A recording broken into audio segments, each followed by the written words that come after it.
Okay. We always send out the link to the recording in the newsletter. So if you miss a meeting, you'll still be able to see the recording if you'd like. What do you think, Jim? Yeah, I think you can start. That'd be good. Okay. So welcome everybody. Today we are going to hear from Kate Bassett, who is with Courier News. And the focus of today's meeting, as you probably know, is what do we do with this right-wing propaganda machine? What can we do? What is being done? How can 31st Street support that? So we're going to be talking about that in a minute, and Jim Shelton's going to be sharing his information as he always does.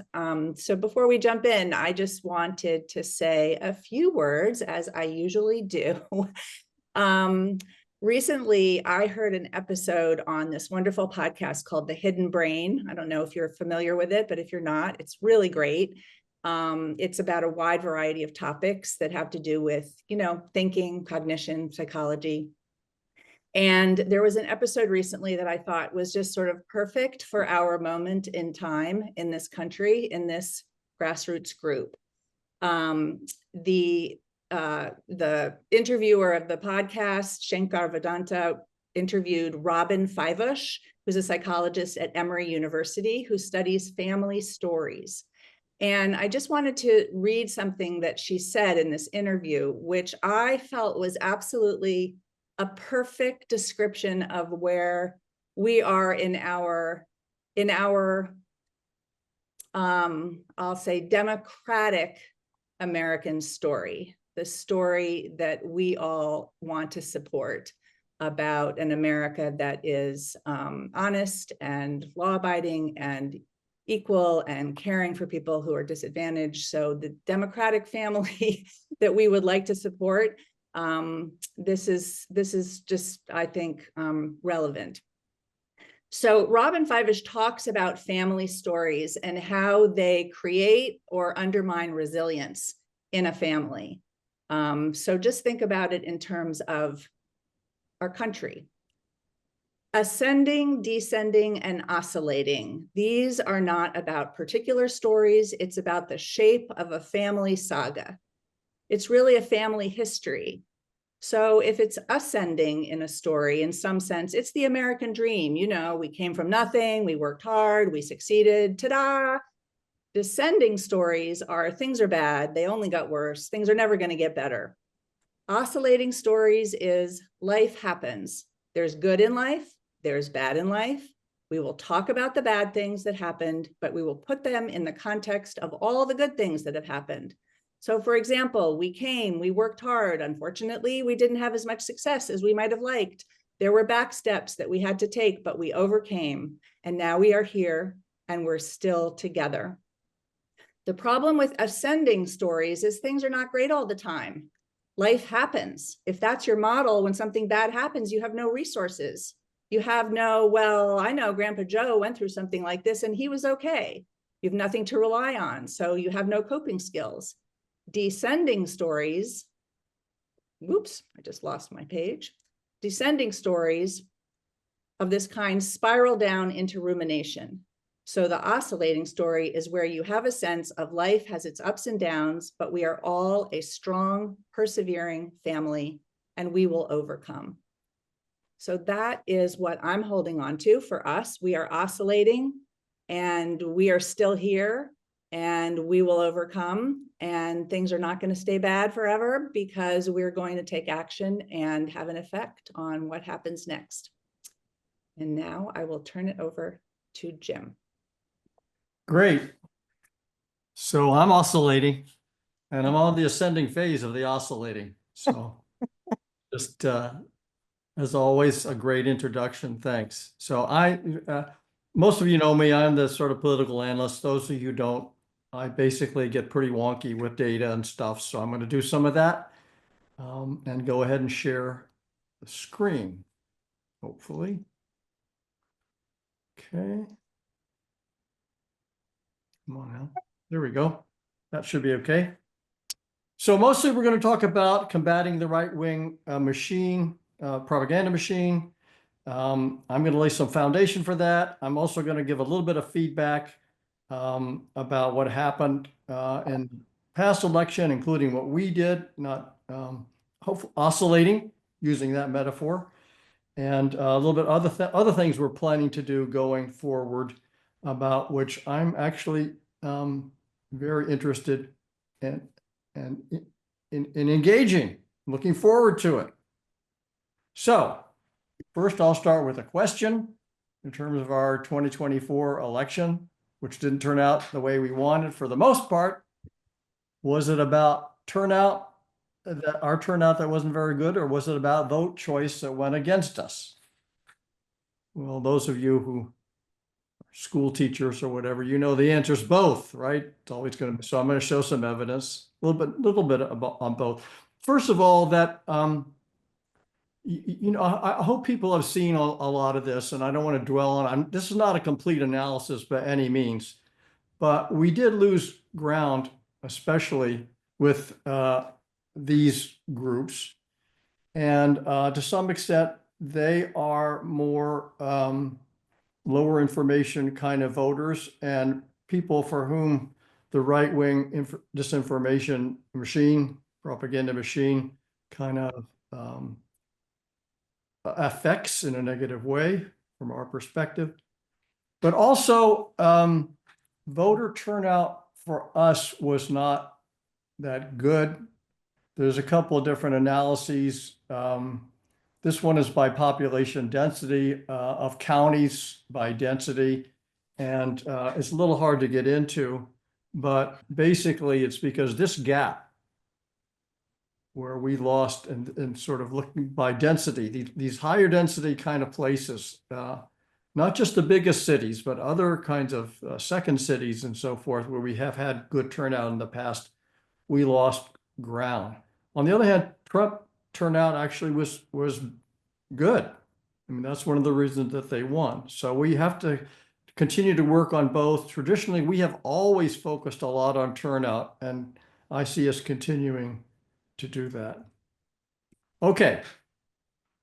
Again, this is, hope a lot of people maybe have seen this, maybe it's just in the world I'm in, but this is the reasons, the top 3 reasons why people, you know, things that affected their voting. And there's a lot here, but I want to draw your attention to one particular thing: immigration.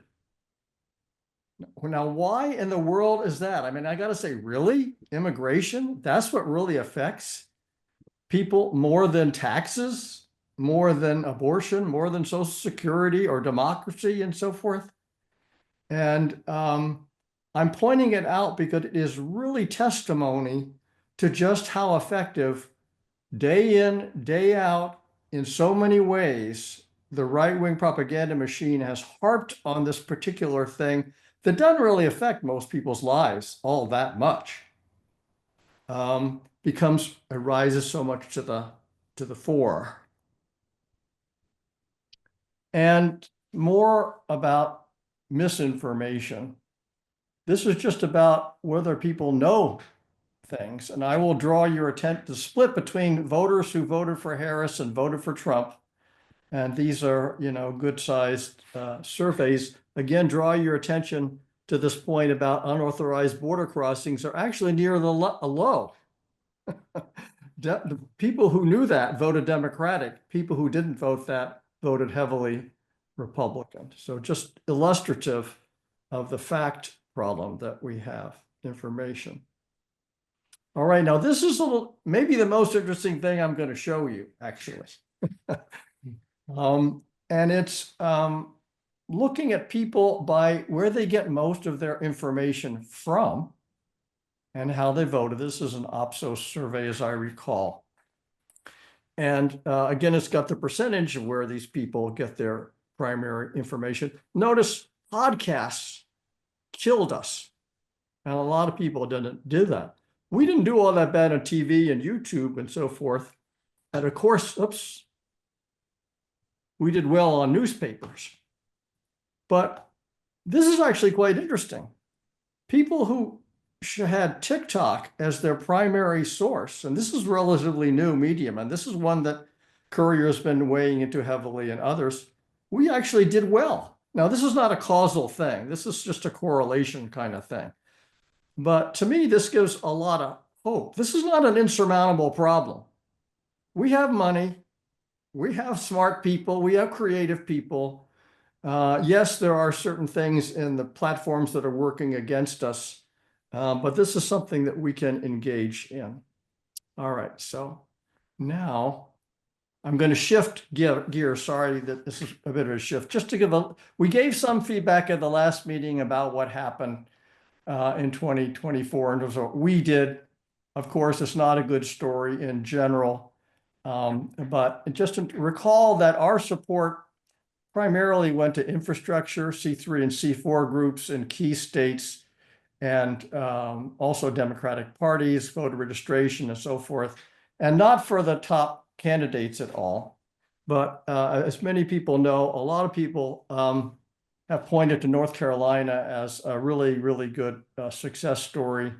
And, you know, we didn't support the governor's race, but we supported a lot of voter registration and organizing for it and so forth. And so we did really well as a community in North Carolina. And I personally will believe that spending our money on the way we did was much more effective in helping the governor's race than giving the governor money. And also, we did win 3 of our 7 House races, state House races, to block the supermajority. So anyway, you know, states where we have worked and we did infrastructure support, I'm willing to take some claim for helping in those states, just as people would claim if they directed money directly for these candidates. And we'll have more on our website, more details of this. We actually did have 7 wins out of 36 state legislature races, 2 of which the candidates came on in our last meeting and gave us some inspiration. All right, so now what are our priorities for 2025? The biggest one for me is definitely the right-wing propaganda. And there's really 2 streams to that. One is what is going to be somehow, and we're still in the learning phase, but donating money somehow, you know, you guys are really good at helping us raise money. And that's one thing that we can do. And I hope we can turn that Do you agree with that? to opportunities to support what I'm calling blue media. This is pro-democracy media, social media, and so forth. But then there's also this other stream, which is kind of like where we do it ourselves, what Demcast calls native. And we already have people that are posting on our Facebook and so forth. We're going to rejuvenate that. That's been an ongoing thing, but we really would appreciate help from people to do that as well. Then the Virginia elections, more on that in a minute. The Wisconsin Supreme Court in April. I'm not going to talk about that. And then special elections, including there's one in Virginia right now, of course, where I think we're recommending phoning as we think is the highest priority. Okay, so as it happens in my formal life, I was kind of in the science sphere and I read science. I look through it at least, and I happened to see this a couple of weeks ago. And so this is very solid science, which is that they use misinformation. I call it disinformation, but the people that purvey that use outrage. That was their term. This is something we have to do. We have to identify the villains. We have to demonize. This is something we're reluctant to do, in my view. It's not the only thing we want to do, but we're reluctant to do that as Democrats, but it definitely has worked as the right-wing folks have demonized immigrants and trans people. So here's my take at my favorite way of going about it, where the target audience is voters. And this comes from my reading the data and also talking to a lot of low information voters, many low information voters in this last cycle. Major theme that the greedy billionaires are shafting us, and then a series of sub-themes, and there are these and other ones to relate back to that. I don't think this is getting as much attention actually as it should. We're consumed with Trump and his nominees and so forth, and rightly so. They're outrageous. But when we're talking to voters, we're going to have to sort of, in my view, go after this sort of thing. And there will be more things as Trump's actual performance rolls out. And of course, part of what we want to message is what the Democratic folks are doing about all these things. And as luck would have it, or not luck would have it, this is a posting that I did on our Facebook group page and a bunch of other pages making that point. And believe me, that Trump tax cut is the most important thing to the Republican donor class that they're going to want to have happen. You watch. That's going to be where the rubber's really going to hit the road, and we have to anticipate that. Okay. So now shifting to the Virginia election, I think it's an outstanding opportunity, partly because we have these statewide races. Abigail Spanberger will be she already is a marvelous governor candidate, and she will help lead the whole team in the effort. But in addition, the House of Delegates will be our major focus, currently 51-49, which has allowed a lot of good things to happen and more. And part of the reason for optimism is that there are actually 7 Republican House seats currently that Harris won in 2024, just in early November. And I think we can do even better in a bit of a lower turnout election. So we're all in for the House. This is our 5th time around. We think we're pretty good at it. And among other things, since it's just sort of us and Virginia and New Jersey, there'll be national eyes on it. So we want to do really well. And it might not surprise you that we are already off the mark.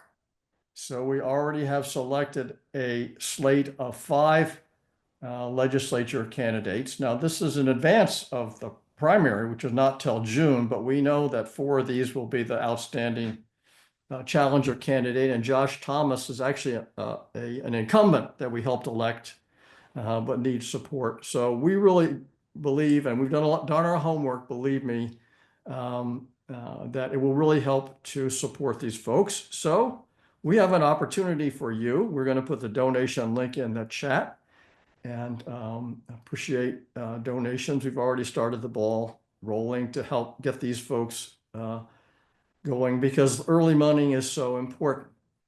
And so with that, I'm going to just turn over to Kate, who's here, I know already, and I'm going to stop sharing and turn it over to you, Kate. Thanks. Thanks, Jim. That was a really great setup for me to talk about media. Hi, everyone. It's really lovely to be here with all of you again. My name is Kate Bassett. I'm the National Political Director at Courier. We are the largest, left-leaning, progressive, anti-fascist, whatever adjective you'd like to insert, local news network in the country. I'm going to go ahead and share my screen. Okay. Everybody see that okay? Mm-hmm. Start a slideshow here. Okay, so today I'm going to talk to you just a little bit about the right-wing propaganda machine, challenges and opportunities we face, because I think in a continual sea of hot takes that we are all ingesting and trying to process as we understand what happened last election and what comes next, one of the consistent themes has been the fact that we don't have the distribution funnels that right-wing media has in general. So that's what we're going to talk about. And obviously, we are big believers that good information is the lifeblood of democracy.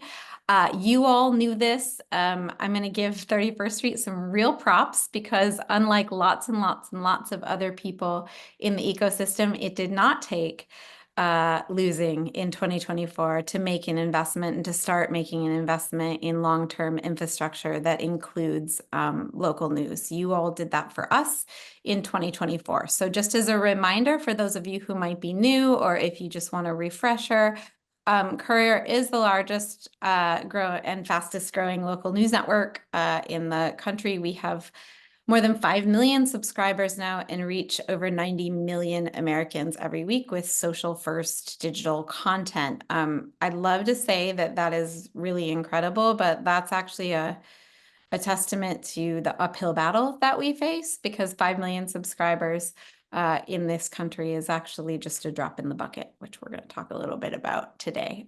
We have newsrooms in 11 states, and we have proven time and again with many randomized control experiments in the last 5 years that we are able to increase informed civic participation in elections. So what does that have to do with all of you? You all made an incredible investment for us to build content organizing programs in Pennsylvania last year. Now, I want to pause because we all know Pennsylvania did not go the way we wanted it to go. But the work that we did in Pennsylvania not only did we believe move the needle, help do things like retain the state house, but it also allowed us to build an innovative program that we rapidly scaled to other states, including North Carolina, where our content organizing program did a massive amount of work in the Supreme Court race, which we know was decided by less than 1,000 votes, in Michigan with Supreme Court races, in Arizona and Wisconsin with the Senate races. So I want you all to know that the investment you made here did play an impact not only in Pennsylvania, but actually across our entire network, and will continue to grow because of the success we saw last year. So what did we do? Content organizing is this way to try and figure out how to begin to chip away at the distribution funnel problem that we have. So we had a full-time organizer named Jess, who is incredible, who is in Pennsylvania, who started immediately understanding that we saw opportunities with TikTok very early on. It was one of the few platforms that we were not already operating at a significant deficit. So we wanted to jump in and see if we could increase our content output. Just so you all know, TikTok is one of the platforms that is like a hungry beast. The more it's fed, the more likely you are to have things start to filter into your algorithm. It is also one of the few platforms that will localize algorithms and prioritize hyperlocal content. So we knew we had a really unique opportunity. And you will see this chart down here indicates that we put some really aggressive goals on increasing our content output, increasing our unique viewer reach, increasing our engagement rate. So we knew that people were participating, sharing, saving, commenting on the content. And we blew almost all of our goals out of the water, which really just means that Jess, the content organizer that you all allowed us to hire, was able to take an almost dormant, like very low success rate TikTok account and build it into one of the stronger TikTok accounts in the state of Pennsylvania, and also build out a program that we were able to dramatically scale. And what we did, in addition to just increasing things like news clips and progressive content that helped sort of feed the algorithm, we were able to send someone out who is not a reporter by trade, but is a community organizer by trade, to build relationships with other organizations on the ground to really amplify their content with a channel that maybe they didn't have reach on TikTok on. Went out and captured more than 170 voter testimonials from when the change happened, from Biden to Harris, and really we saw tons of energy and youth engagement was really there amplifying that content, because we know that Gen Z needs to see more of Gen Z and messages by and for. And was responsible for more than 4.1 million video views on TikTok. In Pennsylvania, that is not nothing. So I don't want to spend a ton of time here. I just wanted to hit pause and say thank you for your investment, because your investment has really and truly paved the way for us to think about other platforms, other opportunities. And, you know, Jim mentioned, and I hope you keep in mind, that graph with TikTok and how we did, because that was an early adapter opportunity that Courier and other organizations saw and wanted to test. Now, if we can fill the gap and the vacuum, and we can start to bridge this massive deficit that we exist on other platforms, can we make a difference? And the answer is yes. There is a lot of hope there. I just really want you all to know that you played a huge part in us figuring that out. Okay, so let's just start with the truth.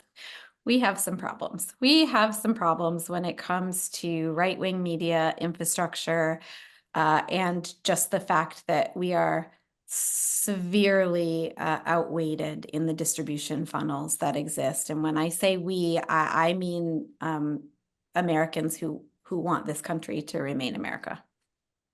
I'm going to leave this up here just for a second so you all can read, but, you know, out of the horse's mouth on November 9th, Donald Trump did not have to spend the kind of money that we spent. I want to really stress that we do not necessarily have they have all the billionaires problem. Like, we have resources on our side. We spent billions of dollars in this election cycle. But we also have a 50-year deficit of spending, investing in long-term infrastructure. And they were really able to turn on an earned media campaign. And earned media no longer just means the traditional legacy outlets. Earned media for Donald Trump, you know, I know you all have heard of Joe Rogan at this point. So earned media for Donald Trump meant people like Joe Rogan and the 23 other podcasts that he went on in the final weeks. And you'll see a number here that indicates kind of where we are. Okay, so here's what we know. And I want to preface this for all of you to just say, there is still a lot we're unpacking. So anybody who comes to you right now in this minute and is like, I have the answer, I have the solution, give me all your money for it, I'm just going to tell you right now, that's not true. We have a lot that we have to dig through. We have a lot of hot takes, but we do have some things that we know. We know that Trump refused a lot of legacy media interviews, instead opting for people he knew would be super friendly for him. He went on niche audience podcasts, a lot of cultural media, and he went to events to reach voters that were going to be abhorrent to many of us. We all watched those things. Everyone watched the Madison Square Garden event and went, he's never going to win because of that, right? We also know that Republicans won everything after investing far less in traditional advertising, but they did spend a lot of time through their owned media channels and driving their offensive messaging and cultural programming year round. You heard this from Jim as well. Why on earth was immigration in the top, you know, immigration and trans rights? Like, we knew that this was going to be the thing because this is the narrative that they selected and have been intentionally driving. They've been driving the immigration conversation since 2016. We saw it in 2018 in the places where Republicans continued to win, in places like northern Michigan, in the Keweenaw Peninsula, which is like quite literally farther north than Canada in some places. All they were talking about was the caravan before the 2018 election. That was true again in 2024. That is not by accident. What do we also know? We know that $2 billion was spent between the Harris campaign and the Super PAC Future Forward on paid advertising, on huge rallies, on paid canvassing. The Democrats outraised and outspent Donald Trump.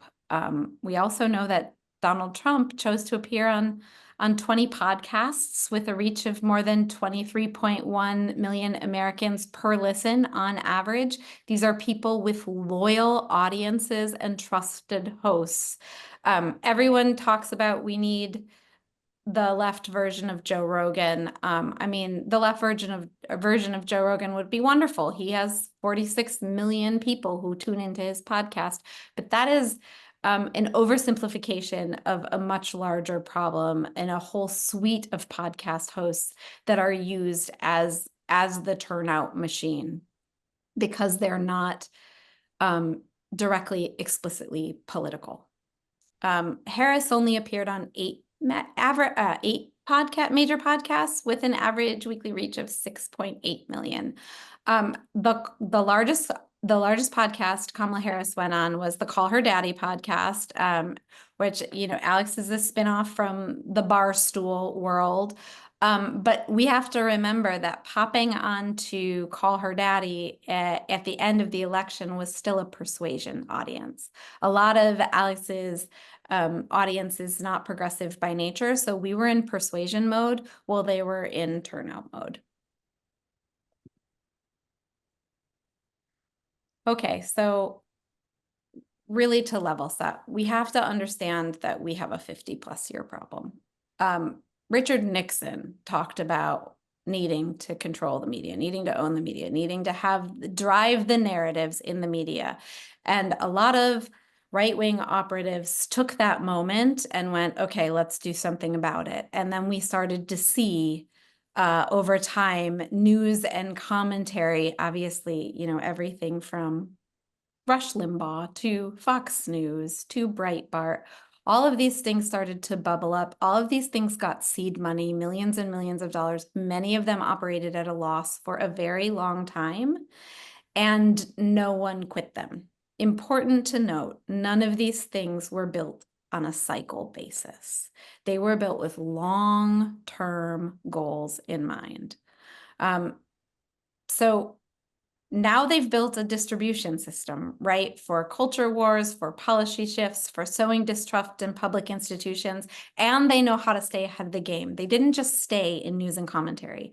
They moved into entertainment and culture, and then they started to build their influencer network and their culture network. And what really started as a pyramid, if we think about the news and the commentary, drove everything, and that fed into the entertainment, which then fed into the content creators, has actually become a closed loop where all of them are now feeding into each other. So they are cross-pollinating these narratives across so many channels that it feels incredibly overwhelming if we just look at it as their thing and understand how far we have to go to also build a similar sort of thing. This 50-year investment is just a reminder. So I wanted to point out that, you know, the Washington Times, which I think began in maybe 1982, it was actually funded by the Unification Church. Does anyone know where the Unification Church? I can't see the chat. So that's actually like funded by folks in South Korea. So I also want to just stress, like, foreign influence is not entirely new in our media infrastructure and ecosystem, but it has been building for a very, very, very long time. Rush Limbaugh was a pioneer because he spent the majority of his time on air in full commentary mode, and somehow commentary and news started to like mesh into one. Fox News is obviously a huge purveyor of disinformation. On the very local front, Metric Media has thousands of fake local news sites that pop up and populate in and out of all of the swing states. And then, you know Breitbart. But I also want to say here, this backbone, had it not grown and shifted with the new digital age and with the way people were consuming, would have died. Instead, they have continued to innovate and reinvent. And now we see Turning Point USA. For those of you who don't know what Turning Point USA is, Charlie Kirk, who interestingly enough went to high school with one of our reporters from Wisconsin, and she is pretty convinced that because he did not get into any of the colleges of his choice, he got radicalized and started Turning Point USA. Really wish that we could have a time machine for that one, but Turning Point USA really recognized that they needed a talent pipeline. And so they started investing in creators. They started investing in people who were going to say all the right things really authentically by building audiences on social media. From there, as content creators start to get more and more successful, They get podcasts.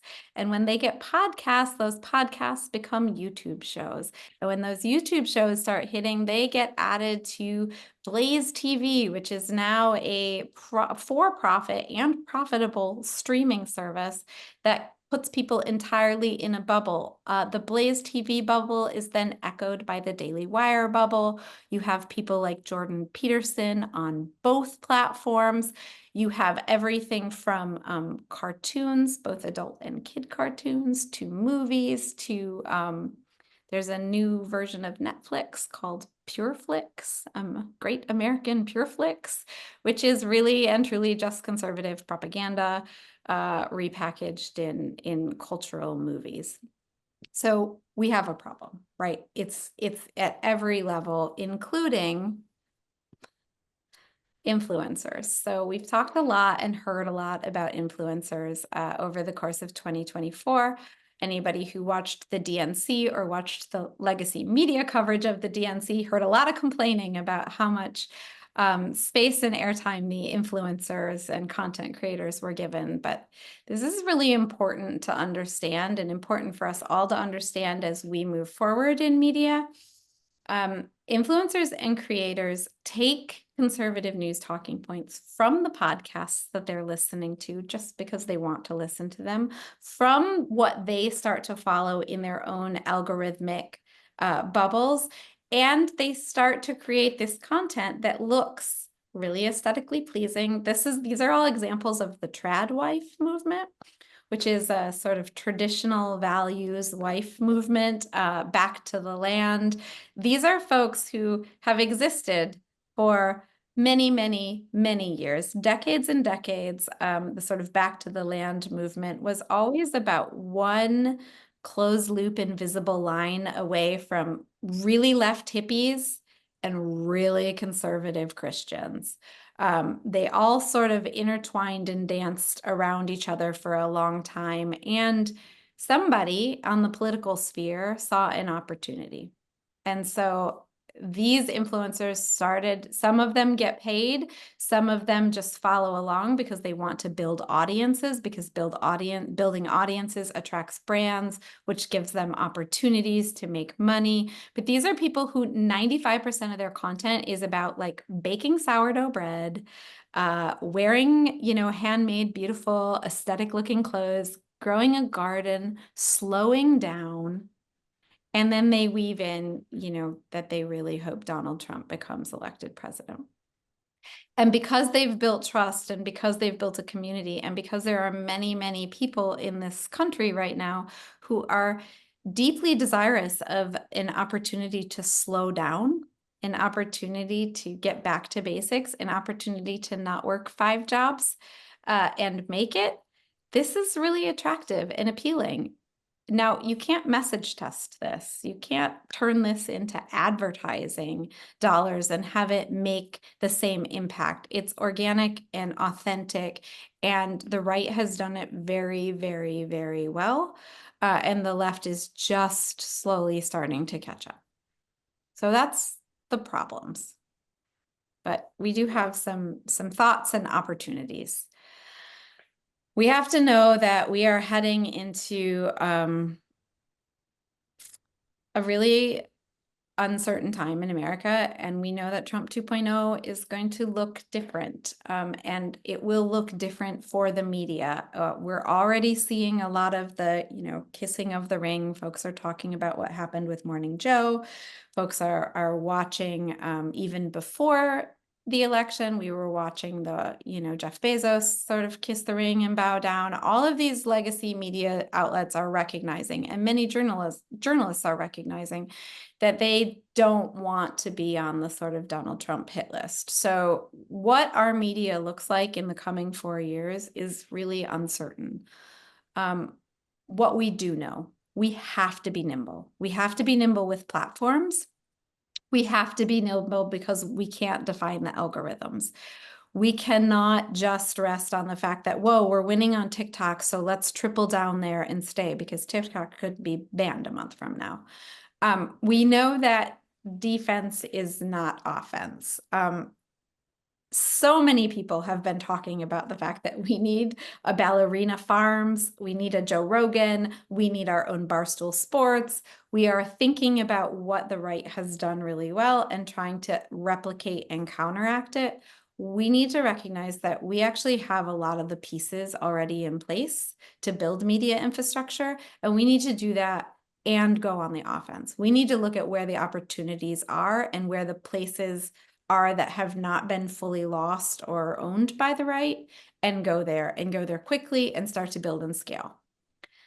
We also have to learn that conversations are not tested messages. The media ecosystem and funding for the media ecosystem on the left has really been defined by data. And so much of the data world that we have all lived in has really been about testing messages for traditional ads.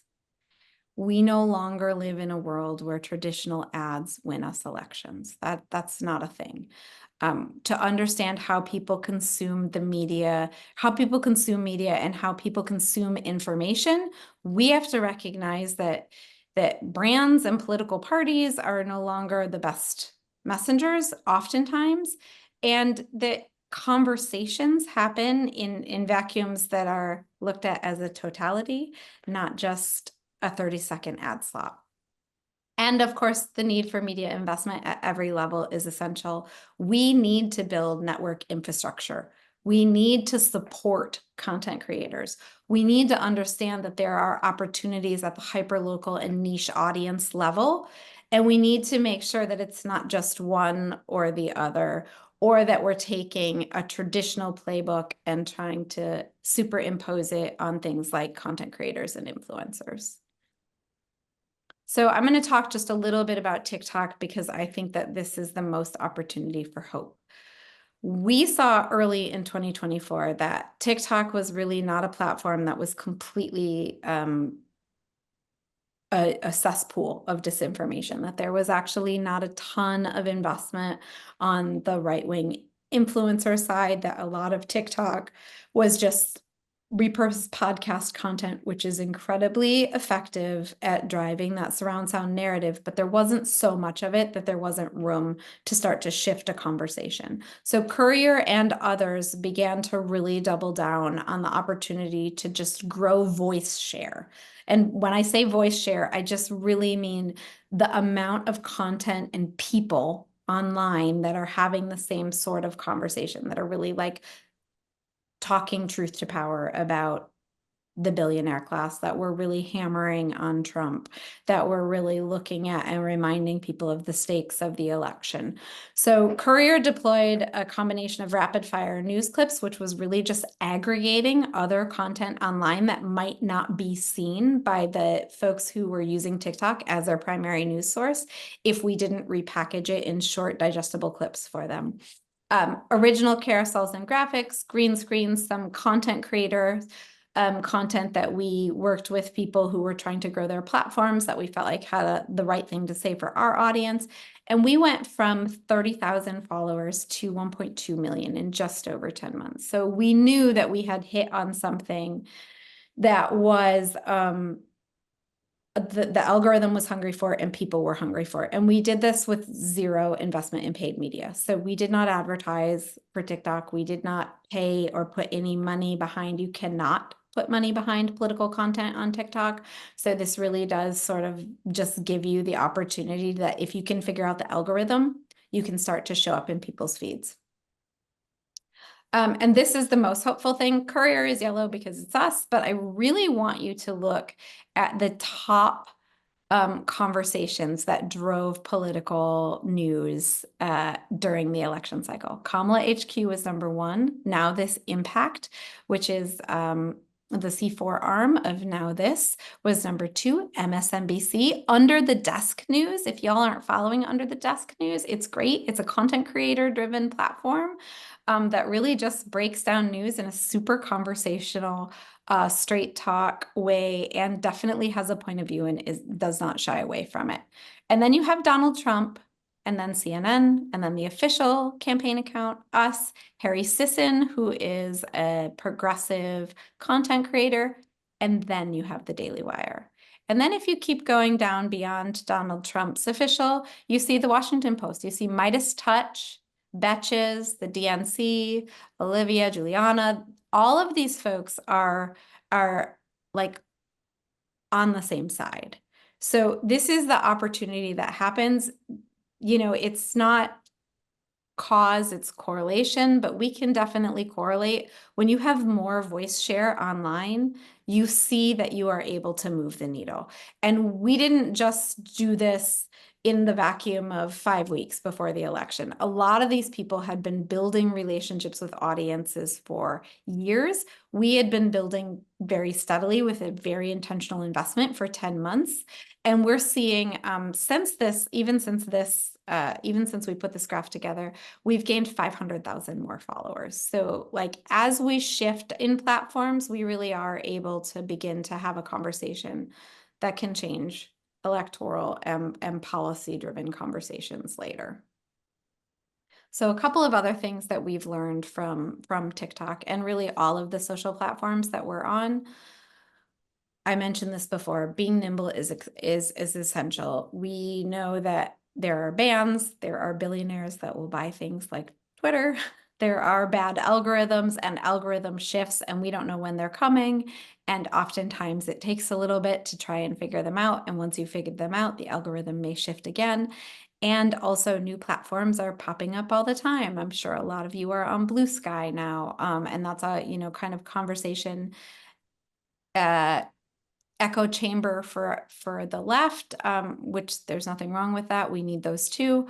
But we have to recognize that innovation and driving cultural conversation is really important, not being tied to a platform. So we might talk about, and you will hear a lot of organizations talking about intentional investment on YouTube in the next year.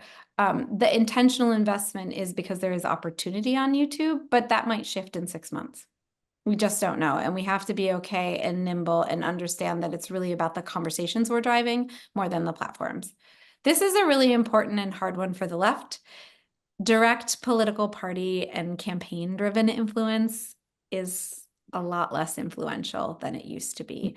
I think Jim's slides were great talking about working class conversations. I think we've all experienced and not really have been sure how to feel about the United Healthcare CEO murder and the folk hero status of Luigi that has popped up since then.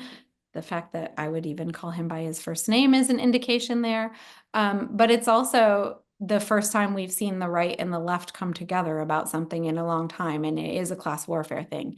We understand that the culture drivers and the sort of rage machines that the right has frothed up were far more effective than any direct political advertising dollar that was spent in the last election. We also know that a lot of those messages were delivered by people who had been podcasting for years, who had been developing audiences, who 95% of the time don't talk politics at all. And they build these deep and meaningful relationships with their listeners, and then they can turn it on as they see fit. And of course, then winning on one platform is never enough. And individual content creators are really, really important to invest in, but they cannot cross-pollinate at scale. So that's where you see things like Blaze TV and the Daily Wire really blowing up the right-wing media ecosystem, is that they allow individual talent to then cross-pollinate. They're all saying the same things in different people. They are all talking to each other and promoting each other's podcasts. So pretty soon you might come in listening to Ali Stuckey, and the next thing you know, you're 700 hours deep into a whole bunch of different podcasts that get more niche and more conservative as you kind of go down the rabbit hole. And then, of course, being a part of the conversation matters. The only reason any of our TikTok content at the state or national level popped was because we were part of the cultural conversation that was happening in the moment. And that isn't driven by politicians or policy. That is driven by what people are feeling, what people are talking about, what the trends are, and being able to be nimble enough to capitalize on them. So what do we have to do next? One of the things that we're talking about a lot is reimagining what left-wing media means. We have to go beyond electoral. We have to go beyond just policy and current party agendas, and we need to be values-driven. We need to be talking about the working class, the plight of the working class, but we need to not call it the plight of the working class. We need to just exist in community and in context with people. I think maybe the most important words that were spoken in the 2024 election were, the thing that drove the coconut memes early on, which is existing in the context.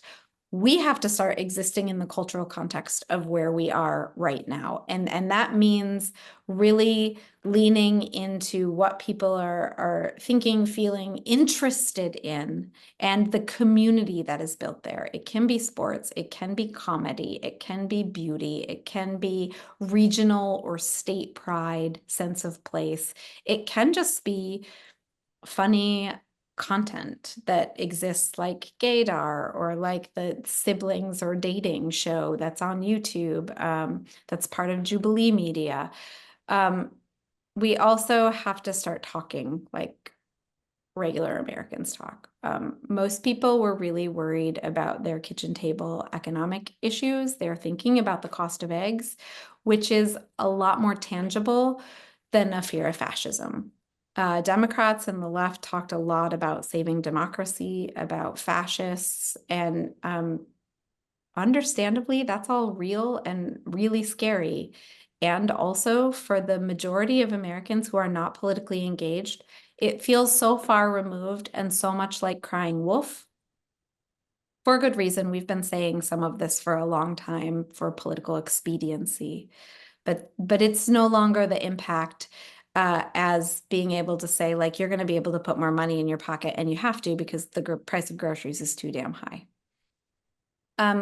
This is probably the most important bullet point that I like to hammer home to people right now, which is it's also understanding that to really build a media ecosystem that can compete with the disinformation machines that the right-wing media have built is that it's going to be uncomfortable.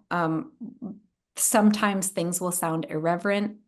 Sometimes things will sound maybe anti-woke. Sometimes things will just feel like it's not on brand for a Democrat. And we're all going to have to just get comfortable being uncomfortable, because when we're talking about being in culture, that means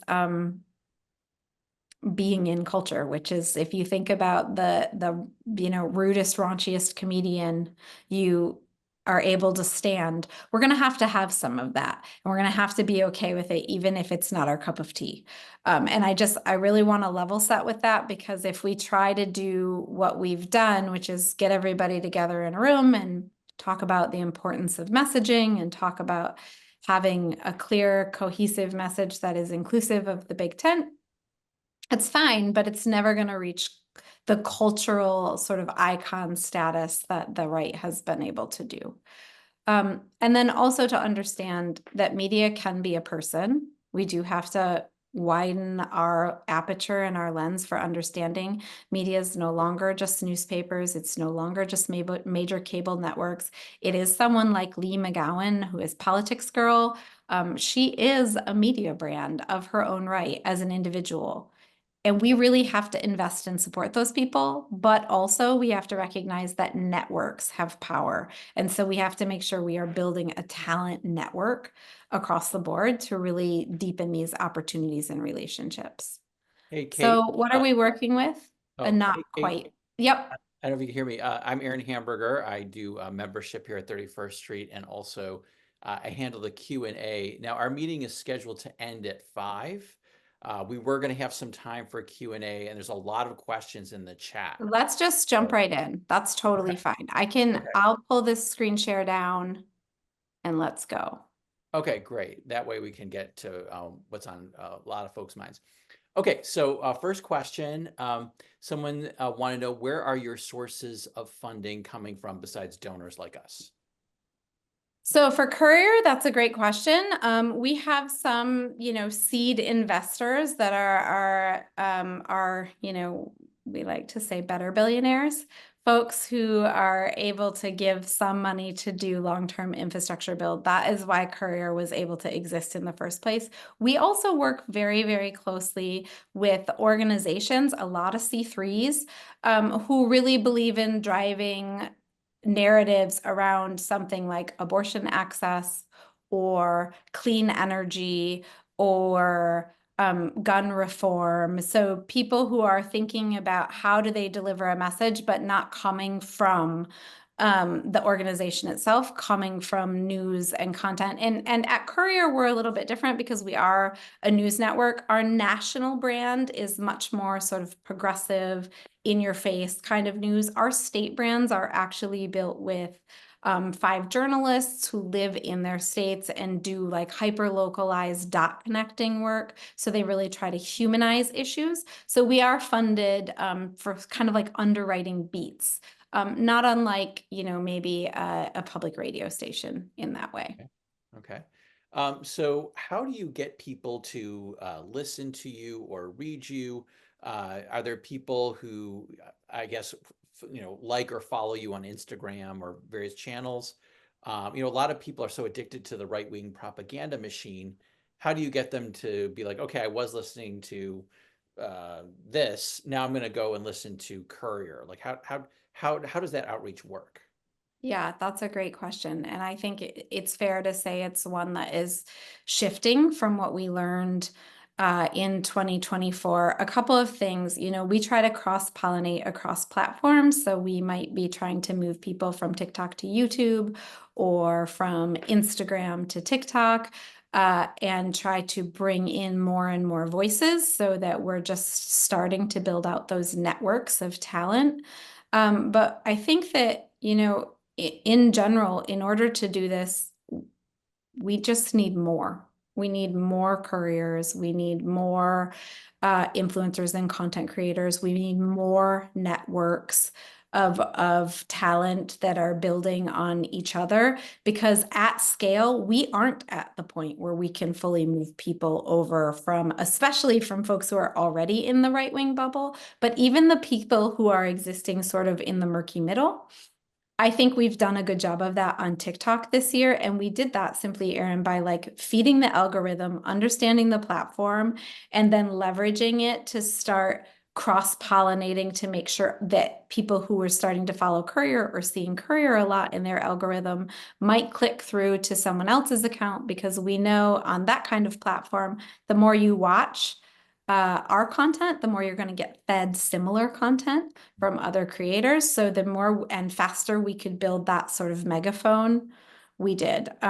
Now, on more traditional platforms like Facebook or Instagram, we leverage a lot of grassroots volunteers who will share content and just share conversations, especially at the state level, so that we get more eyeballs and more followers in that way. And we work with a lot of organizational partners on the ground in states that will also help promote and share our content so that people are starting to see it, be familiar with it, know the brand. The good news for local news is that we haven't really lost the trust like national legacy media has. So we have opportunities to build there too. Yeah, one of the questions in the chat was, what do you mean by followers of Courier? Does it mean someone who's signed up for something, people who just read your items? Yeah, that's a great question. So a couple of things. Courier, and I'm using Courier as an example because I work there, but I want to stress that there are a lot of other organizations just like us, and this applies to all of them. I'm happy, Jim, before January to put together maybe a list of some really great folks to follow, whether it's Substack newsletters or social accounts, just for you all to begin to see what's already being built, because we aren't starting from zero, and that is really hopeful.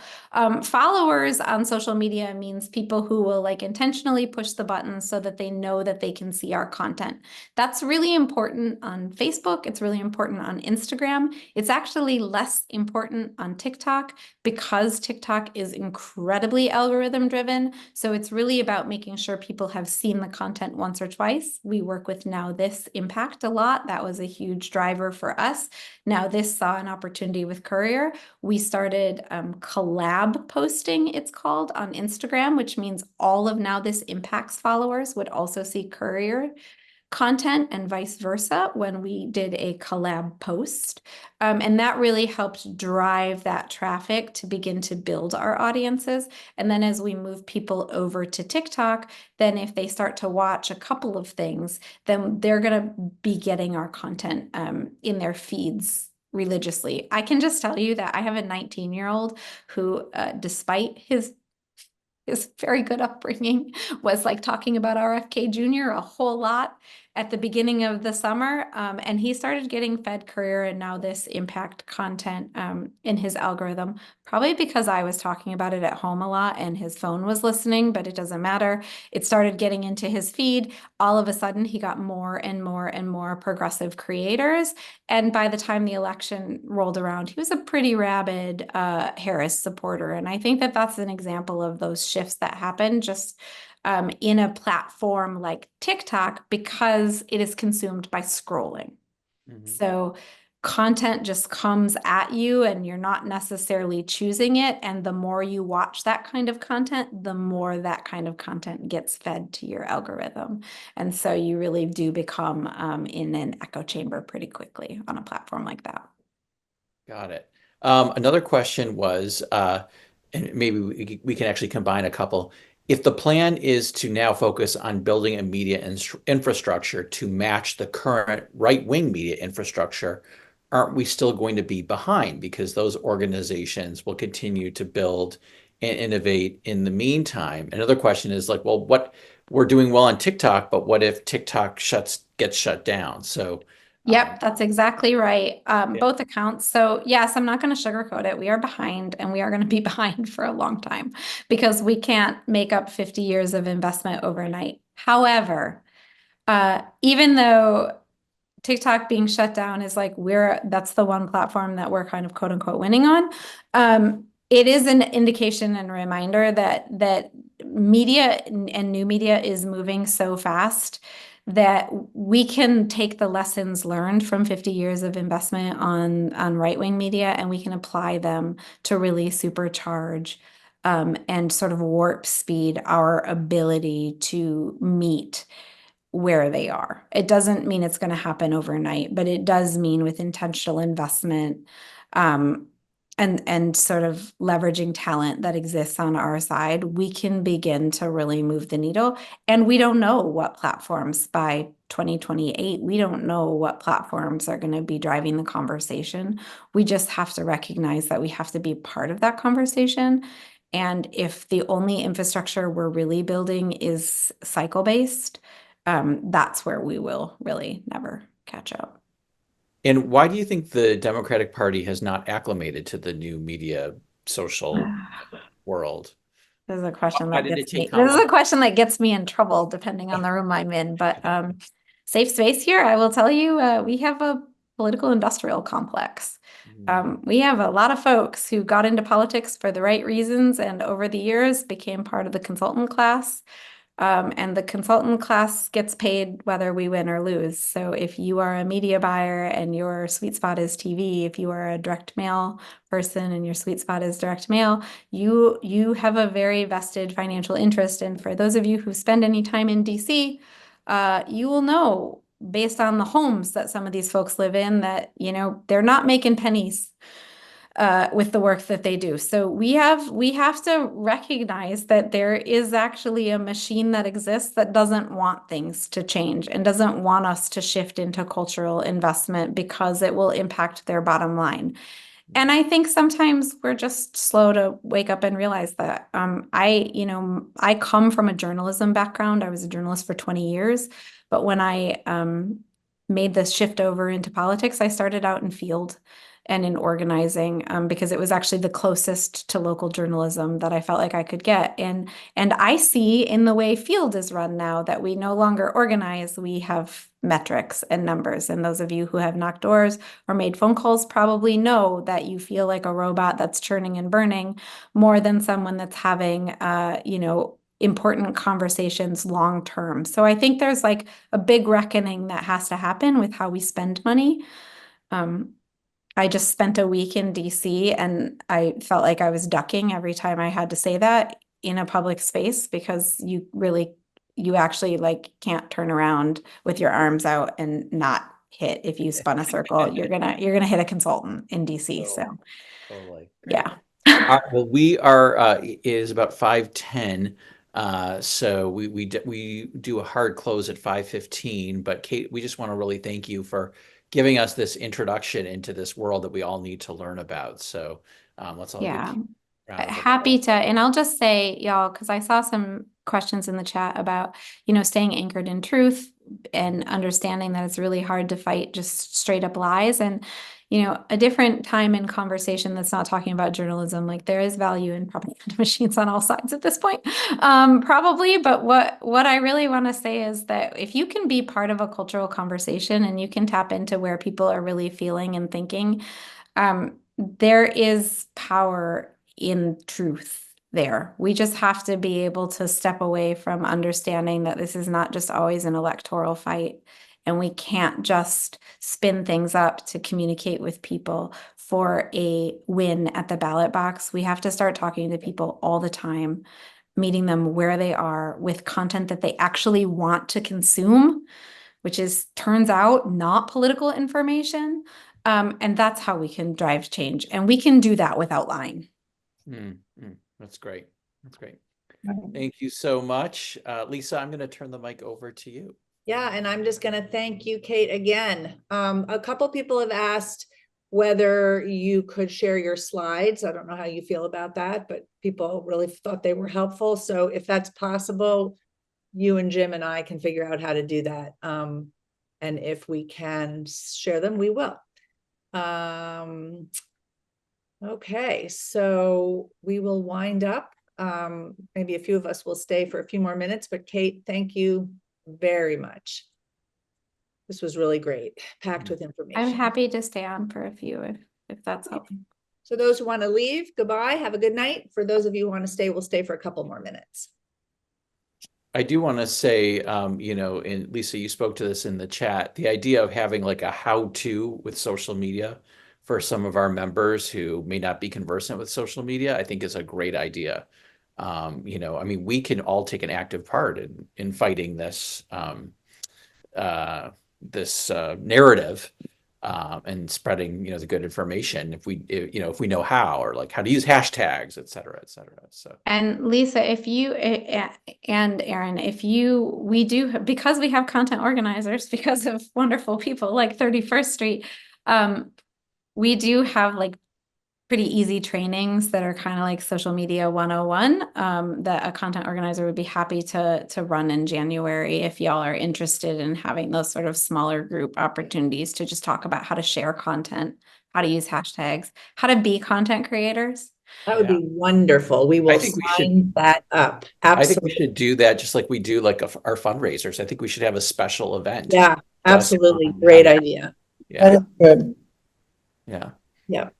I post and I know I'm terrible at it. So, I think some of our members would like to, but they just don't know how to get started. So. Hey, this is Mary Pence. I have a question. Hi, Mary. Nice to see you.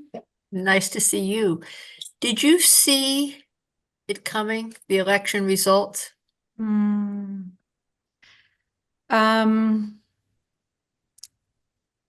Yes, and no. And I'm going to say yes because my political brain was very, very concerned about the fact that the cultural machine that exists for the right and the way we early on, late in 2023 and early in 2024, there was a lot of conversation about just like, we just are not talking to dudes this election cycle. Like, women will save us.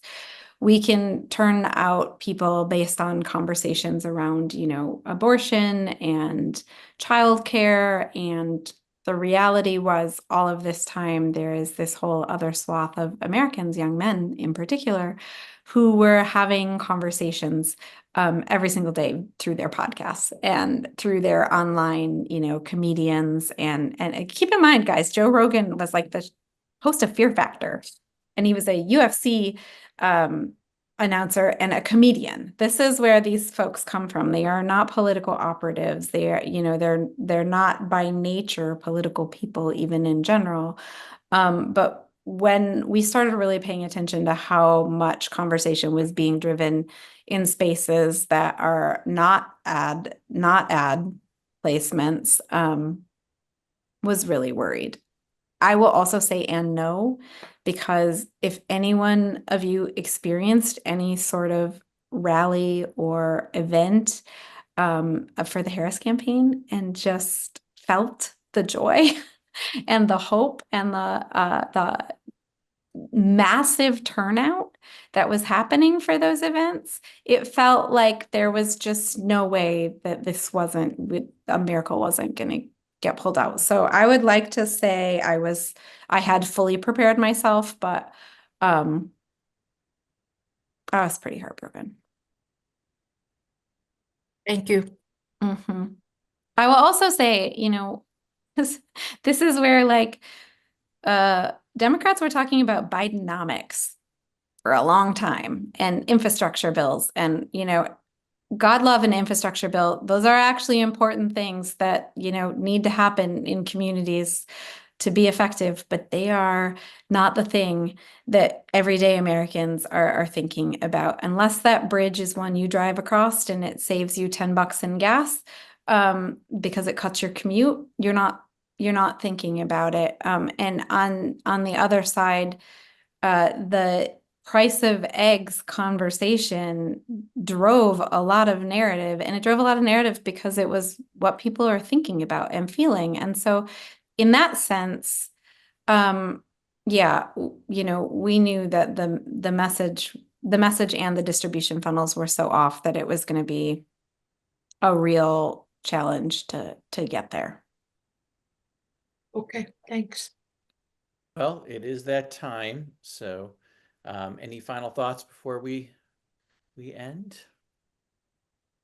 We will be. Just don't give up the ship, guys. Keep the good fight. We will. We'll be here. We're not going anywhere. Look for your newsletter, you know, in a bit, few days, you'll have a recording of this and maybe some slides and upcoming events.